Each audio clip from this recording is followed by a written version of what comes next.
السلام عليكم ورحمة الله وبركاته. كيفكم أصدقائي الأعزاء؟ قبل أن نبدأ، لا تنسوا الاشتراك في القناة وتفعيل زر الجرس لحتى تصلكم جميع الأخبار للمسلسل. بعدما شاهدنا جميعاً الحلقة الرابعة لمسلسل دروب المرجلة، لقد اندهشنا من الحلقة الرابعة. لقد كانت حماسية بشكل كبير، ولقد حصدت على ملايين المشاهدات خلال ساعات قليلة.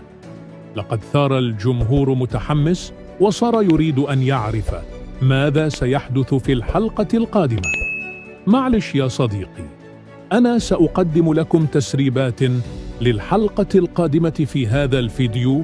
سأعطيك الشيء الذي تريد معرفته، لكن قدر تعبي بوضع الاشتراك ولايك للفيديو لنستمر في تنزيل الأخبار القادمة.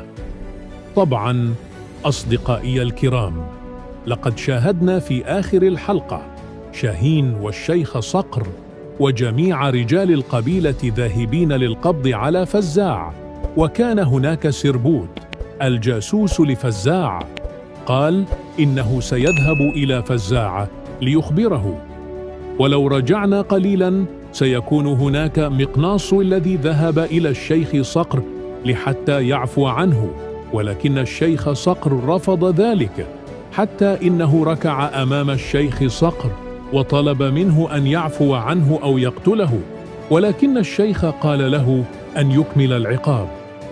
الشيخ صقر ليس قاسي لهذه الدرجة، وطبعا قد قبل أن يكمل عقابه.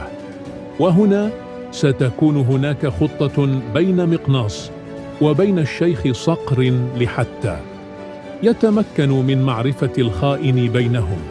وطبعا بعد ذلك ذهب رجال القبيلة وشاهين والشيخ صقر لحتى يتمكنوا من إمساك فزاع.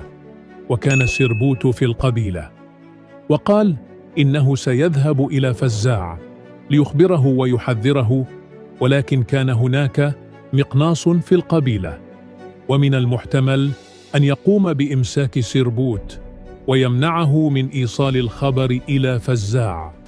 ومن شأن شاهين والشيخ صقر وجميع رجال القبيلة فإنهم سيقومون بالهجوم على فزاع وسيعرفون مكانه وسيتم الاشتباك بينهم، ولكن سيهرب فزاع لأنه هو العدو الوحيد للشيخ صقر وشاهين. سيهرب لأن هذا فقط بداية الموسم الثاني ولن ينتهي دوره بعد.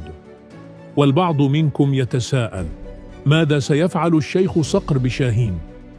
طبعا أصدقائي، لن يفعل له شيئا، لأنهم سيتمكنون من الوصول إلى فزاع، وكذلك سيكون كلام شاهين صحيح. وكل هذا سيكون بفضل مقناص لأنه أخبر شاهين. وطبعا إخواني الأعزاء، الحلقة القادمة ستكون حماسية بشكل كبير وسيكون فيها الأكشن، فخليكم معنا وقوموا بوضع الاشتراك ولايك للفيديو لنستمر في تنزيل الأخبار القادمة. وشكرا لكم جميعا على المشاهدة. تحياتي لكم جميعا.